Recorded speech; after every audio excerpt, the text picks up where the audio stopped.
Foundation से गुजारिश करता हूँ आप तशरीफ लाएं और अपने तासुरात से हम तलबा को मुस्तफीद फरमाएं। इंजीनियर जमील अहमद साहब, डायरेक्टर बी नेशन फाउंडेशन को स्टेज पे राज्यसभा के एक्स-एमपी जनाब सालिम अंसारी साहब, एक्स चेयरमैन जनाब तैयब फारूकी साहब, माँ फाउंडेशन के चेयरमैन जनाब अख्तर साहब और एक यंग पॉलिटिशियन जनाब आबिद अख्तर साहब और दीगर मेहमान, इस प्रोग्राम के मेहमान खुदुद्दीन साहब। यहाँ पे ये प्रोग्राम मुनक़िद किया गया है, मैं तब से सुन रहा था, सबकी ज़बानों से यही है कि जो नए तलबा आए हैं ये एक तरह से फ्रेशर पार्टी की तरह है, इसको मोटिवेशन देना है। हमको भी जो कार्ड मिला और जब इन्विटेशन के लिए कॉल आई तो हमें भी बताया गया कि जो नए बच्चे आए हैं उनमें एक जोश, एक वलवला, एक मोटिवेशन हम तमाम जिम्मेदारान को भरना है। ये मदारिस के बच्चे जिनको हम जोश देने आए हैं, जिनको हम मोटिवेट करने आए हैं, इन मदारिस के तलबा को ये बताना जरूरी है कि जब तुम मोटिवेटेड हो जाओगे तुम्हें करना क्या है, तुम्हें जिंदगी में करना क्या है ये पता है क्या? कि तुमने अपना मुकद्दर किसी दूसरों के हाथ में दे दिया है कि तुम्हारा एडमिशन यहाँ हो गया है तो तुम्हें अभी एक आलिम बनना है, तुम्हारी जिंदगी क्लोज, कुछ और नहीं कर सकते क्या? ट्रेन खड़ी हुई है, जब तक उसके इंजन में, बाइक खड़ी हुई है, कार खड़ी हुई है, जब तक उसके इंजन में हम सेल्फ मारते हैं, जब तक उसके इंजन में रगड़ नहीं पैदा होती, चिंगारी नहीं पैदा होती, तब तक पेट्रोल जो कि भाप के रूप में निकलता है उसमें आग नहीं निकलती और वो इंजन चलता नहीं और वो गाड़ी आगे नहीं बढ़ती। आप भी मसलन एक कार हो, एक मशीनरी हो, आप भी खड़ी हुई हो, वो चिंगारी चाहिए आपको ताकि आपकी सलाहियतें जो वेपर के रूप में रोज बर्बाद हो रही हैं, उन सलाहियतों को वो आग मिले, वो चिंगारी मिले और आपकी ये मशीन चल पड़े। कभी आपने सोचा है कि यहाँ से कोर्स करने के बाद आप क्या करेंगे? या आपके सीनियर जो पास आउट हो गए वो कहाँ हैं, वो क्या कर रहे हैं, जिंदगी में उनके लिए और क्या अपॉर्चुनिटीज हैं? कोई और कोर्सेज हैं जो इसके बाद आपको एक स्टेबल प्लेस पे ले जाएंगे? कभी आपने सोचा है कि इस कोर्स को करने के बाद उम्र के एक पड़ाव पे जाएंगे, जब शादी ब्याह होगा, आपकी भी फैमिली होगी, तो आपका घर कैसे चलेगा? क्या ये तालीम आपकी वो जिंदगी गुजारने में, समाज में एक इज्जत, मुकाम, ये सब पैदा करेगा? ये मदारिस बड़े पुराने हैं हमारे और इनसे पढ़े हुए बहुत सारे लोग इस समाज की खिदमत कर रहे हैं, बड़े बड़े आलिम हैं, मगर इसी मदारिस से पढ़े हुए लोग हर दो को छोड़ के एक मौलवी भी हैं।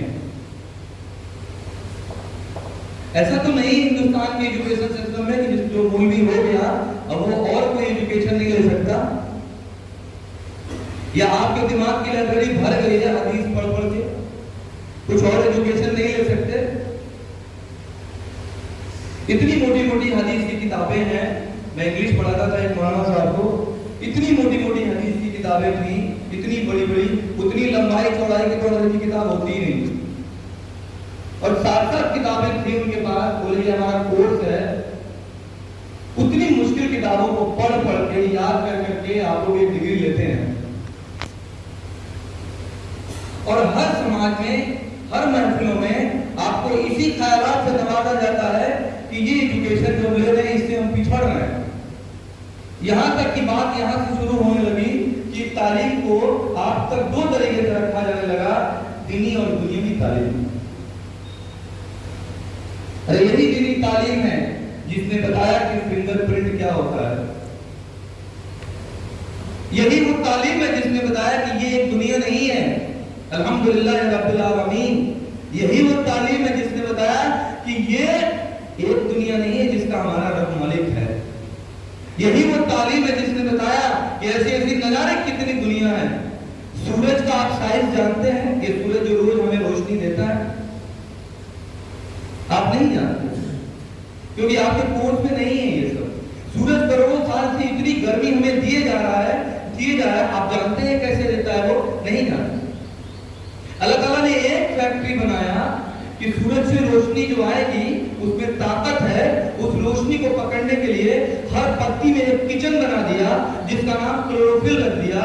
वो रोशनी को वो किचन पकड़ता है और हमारे मुंह से निकली हुई कार्बन डाइऑक्साइड को मिला के, जैसे किचन में हम खाना बनाते हैं, मुंह से निकली हुई कार्बन डाइऑक्साइड और सूरज से आई हुई वो गर्मी और वो क्लोरोफिल, ये तीन चीजें मिलती है और हमारे इस एटमॉस्फेयर में भाप के रूप में मौजूद पानी, इन सब को मिला के, जैसे मिला के खाना बनाते हैं, वो पत्ती हमें ग्लूकोज बना के देती है। उसको हम प्रकाश संश्लेषण, फोटोसिंथेसिस के रूप में जानते हैं। अल्लाह ताला ने एक मशीन बनाई, मगर याद रखिए उसी मशीन से अनार बनता है, उसी मशीन से गेहूं, चावल, दुनिया के तमाम खाने की चीजें उसी मशीन से बनती है। आप जानते हैं क्यों ऐसे बनता है? आप जानते हैं कि आप पेट्रोल से फोकस खत्म हो गया है, हाइड्रोजन गैस पे रिसर्च हो रही है। ऐसा रिसर्च में आया है कि पेट्रोल के एक कण में जितनी ताकत है, हाइड्रोजन गैस में उससे 3 गुना ताकत है। आप नहीं जानते, हम नहीं जानते। वो दहक रहा है, उसमें कौन सी गैसें एक दूसरे में चेंज हो रही है तो इतनी ऊर्जा निकल रही है, हम नहीं जानते। क्या हमें जानने का हक नहीं? हमारी डिग्री, हमारी शक्ल सूरत देख के कोई हमारे फ्यूचर को डिसाइड कर दे, ऐसा आपको बर्दाश्त है क्या? अपने हालात पे गौर करिए, इससे बड़ा मोटिवेशन कुछ नहीं है। जिस घर से आप आए हैं, जिस मोहल्ले से आप आए हैं, वहां के हालात को अपने नजर में रखिए, इससे बड़ा मोटिवेशन कुछ नहीं है। अपने माँ बाप की शक्लों को याद करिए, अपने छोटे भाई बहन की शक्लों को याद करिए, उससे बड़ा मोटिवेशन मैं दे सकता हूँ। ये पूरा जो मेहमान खुसूसी और तमाम लोग हैं, कोई आपको मोटिवेट नहीं कर सकता। अपने हालात पे गौर करिए और उस कोर्सेज के बारे में सोचिए जिन कोर्सेज को करके दुनिया में लोग आज इज्जत की नजर से देखे जाते हैं। आप ये कोर्स कर रहे हैं, बिल्कुल मेहनत से करिए। मेरा पर्सनल एक सजेशन है कि आप, अगर आपकी उम्र है, आप एलिजिबल है, तो जिस क्लास से भी अपनी एजुकेशन अंग्रेजी लाइन की स्टार्ट कर सकते हैं, स्कूलों में एडमिशन लीजिए, इवनिंग क्लासेस करिए ना। नेशनल ओपन स्कूलिंग से आप एडमिशन लीजिए जहां पे आपको कोई कंपल्सरी नहीं है, वहां से डिग्रियां लीजिए और एक कंपाइल करके एक दोनों डिग्रियां आगे लेके बढ़िए। और आगे जाने के बाद जब वो एजुकेशन आपके पास रहेगी, आपको अरबी पे महारत है, आपको उर्दू पे महारत है, इन सब्जेक्ट का यूज करके आप बड़े बड़े कॉम्पिटिटिव एग्जाम में आइए, जैसे कि मौके कई लोग आ चुके हैं। आप नीट करिए, आप में जहन बहुत स्ट्रांग है। आप इतनी मोटी मोटी किताबें पढ़ती हैं, इसमें हाफिजा करते हैं, कितनी टेढ़ी एजुकेशन है हाफिजा की तालीम, जो पूरे उम्र आपको याद रखना है। तो इस ब्रेन में इतनी ताकत है कि आपको, आप बिना समझे हुए वर्ड बाय वर्ड आप उसको याद रखते हैं। तो इतने बेहतरीन दिमाग का इस्तेमाल केवल एक डिग्री के लिए तो नहीं है ना। साइड से स्कूल की एजुकेशन में एडमिशन लीजिए और जिनका दिमाग अच्छा है वो साइंस पढ़े। साइंस पढ़ के मुल्वियाना खत्म करने के बाद आप उस लाइन में जब ग्रेजुएशन में एंट्री करेंगे, आपके प्रिंसिपल साहब खुद ही दुनिया देखे हुए हैं, जेएनयू प्रोडक्ट हैं। क्योंकि जब तक अपने बारे में सोचेंगे नहीं, जब तक अपने हालात पर गौर नहीं करेंगे, तब तक आपको अपने हालात को बदलने के बारे में ख्यालात नहीं आएंगे। और ये कोई और नहीं मोटिवेट करेगा। हिंदुस्तान में हम लोगों की क्या, दुनिया में हम लोगों की क्या जो हालात हैं, क्या ये हालात काफी नहीं है हमें मोटिवेट करने के लिए? ये हालात काफी नहीं है हमको अपने फ्यूचर के बारे में सोचने के लिए? हमारी तो हम 40-42 के बाद लोग यहाँ पे 60, 65, 75 के हैं, ये नस्लें लगभग हम जिंदगी के सेकंड फेज में हम लोग जा चुके हैं। अभी पता नहीं हमारी औलादों को, आपके बच्चे जो होंगे उनको कैसे हिंदुस्तान देखना है। तो अगर आप चाहते हैं कि बावकार जिंदगी गुजारें, आप चाहते हैं कि आपकी एजुकेशन को आपकी पहचान बना के आपको डिमोटिवेट और कमतरी की नजरों से ना देखा जाए। और मदरसे में पढ़ने वाले बच्चों में एक चीज मैंने हमेशा देखा है, एहसास कमतरी होती है। ये लोग इंग्लिश मीडियम के इंग्लिश स्पीकिंग कोर्सेज भी ज्वाइन करते हैं, बड़ी भीड़ होती है, ये बेहतरीन वॉलीबॉल खेलते हैं। कहां से ये एहसास कमतरी आप में घुसी है, मुझे तो समझ ही नहीं आता। किसने आपको बता दिया कि आप अलग हो? किसने आपको बता दिया कि आप कुछ नहीं कर सकते? आप में बहुत एनर्जी है। मैं भी मदरसे का प्रोडक्ट हूं, मैंने भी मुंशी किया है। बड़े बड़े इंस्टीट्यूशंस को आपके तालीम की जरूरत है। जब मैं दैनिक जागरण में काम करता था तो मेरे जो हेड थे वो कश्मीरी थे। अक्सर वो मुझे बुलाते, जब मेरे केबिन में आना था तो मैं कहता क्या काम है, तो वो मुझे एक पुराना पेपर निकालते, वो कश्मीरी ब्राह्मण थे, माइग्रेट करके वो लोग पंजाब में थे, उनकी जमीनें वहां थी और वो तमाम जमीनों के कागजात उर्दू में लिखे हुए थे कश्मीरी। तो मुझसे कहते थे यार तेरा एहसान होगा, पढ़ के मुझे बता दे क्या लिखा हुआ है। एजुकेशन कभी खराब नहीं होती, एजुकेशन खराब नहीं होती कभी। आप अपने को मल्टी डायरेक्शनल ग्रोथ की तरफ ले जाइए। मदरसे में पढ़िए और कोर्सेज के बारे में सोचिए। गाइडलाइन की कमी है, मौलाना से बात करिए। मौलाना के साथ बहुत सारे ऐसे लोग होंगे जो आपको गाइडलाइन देंगे, जो आपको उन प्रोफेशनल कोर्सेज में ले जाएंगे जो आपकी जिंदगी को संवारेगा। आज दुनिया किसकी बात सुन रही है? जो कामयाब है। पर कामयाब होने के लिए पैसा कुछ हद तक चाहिए, हर हद तक नहीं चाहिए। जो तो बड़ी बड़ी पर्सनालिटी दुनिया में है, उनके बेटे उनके जैसे नहीं बने, जबकि पैसा बहुत है उनके पास। समझ में क्या आया कि कुछ अच्छा करने के लिए, अपनी पहचान बनाने के लिए, लोगों से अलग सब में अपने आप को खड़ा करने के लिए जुनून और पागलपन की जरूरत है। अगर जुनून और पागलपन आप में भर कर गया, आप में रगों में ये जोश और वलवला और ये मोटिवेशन दौड़ने लगा कि मुझे इसी मदरसे में पढ़कर इस मदरसे का नाम रोशन करना है, मुझे यहाँ से बैठ के जेएनयू का कंपटीशन क्वालिफाई करना है, मुझे इसी डिग्री के साथ, अपने स्कूल की डिग्री के साथ 10th 12th मुझे साइंस से, कॉमर्स से, आर्ट से करना है और इसी ग्रेजुएशन के साथ फिर मुझे नेक्स्ट फेज में जाना है कॉम्पिटिटिव एग्जाम में। देखिए, केवल डिग्री लिए हुए लोगों की इस दुनिया में कोई इज्जत नहीं है आज के दौर में।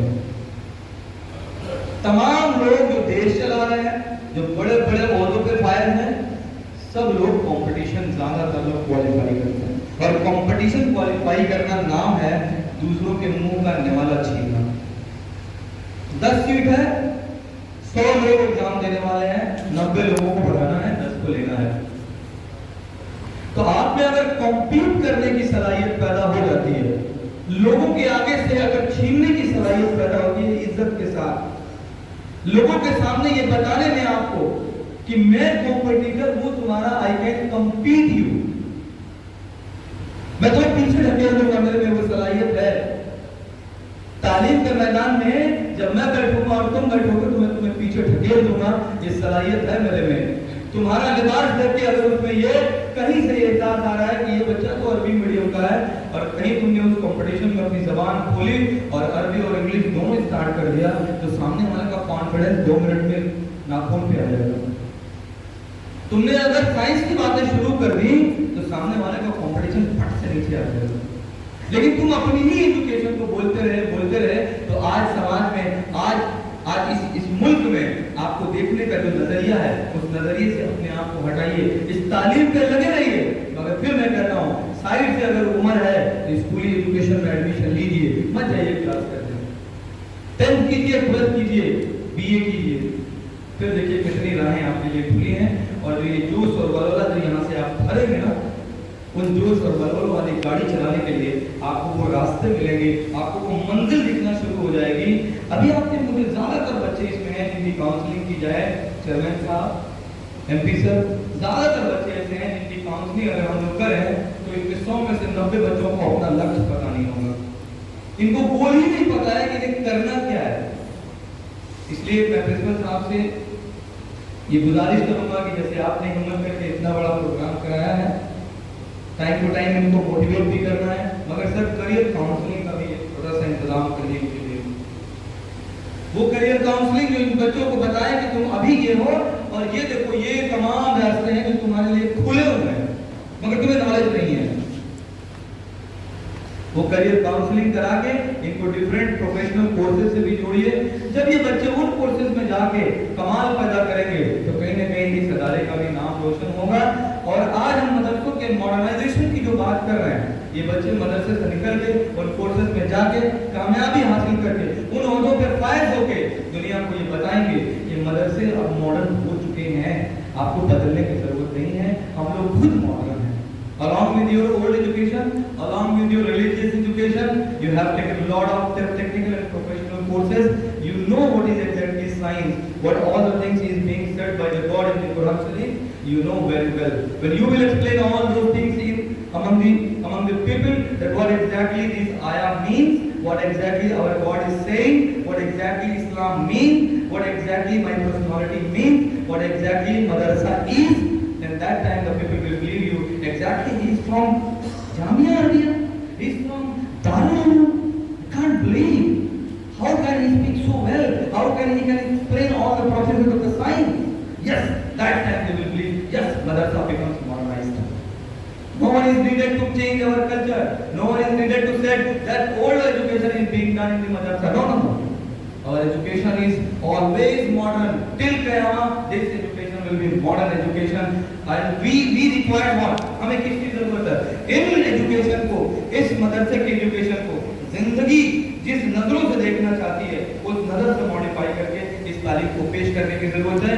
कोई आपको हकीम नहीं समझेगा और इंशाअल्लाह बड़े बड़े ओहदों पे जिस दिन फायद होंगे, लोगों की जबानें बंद हो जाएंगी कि मदरसे में एनसीईआरटी लगाने की जरूरत है, मदरसे में कंप्यूटर लगाने की जरूरत है, मदरसे में ये चेंज चाहिए, वो चेंज चाहिए, सबकी जबानें बंद हो जाएंगी। बस इन्हीं सब बातों के साथ इन तमाम तलबा का इस मदारस में इन तमाम मुंतजमा कमेटी की तरफ से मैं वेलकम करता हूँ और उम्मीद करता हूँ कि हमारी बातों में से कुछ बातें आपके दिलों में जरूर रह जाएंगी, जिसको आप टारगेट बना के अपनी जिंदगी में हमेशा नजरें गड़ाए रखना उस मंजिल पे, उस लक्ष्य पे जहाँ तुम्हें जाने का अरमान है। अगर यही मंजिल तुम्हें याद रही तो यही मोटिवेशन है। अस्सलाम वालेकुम।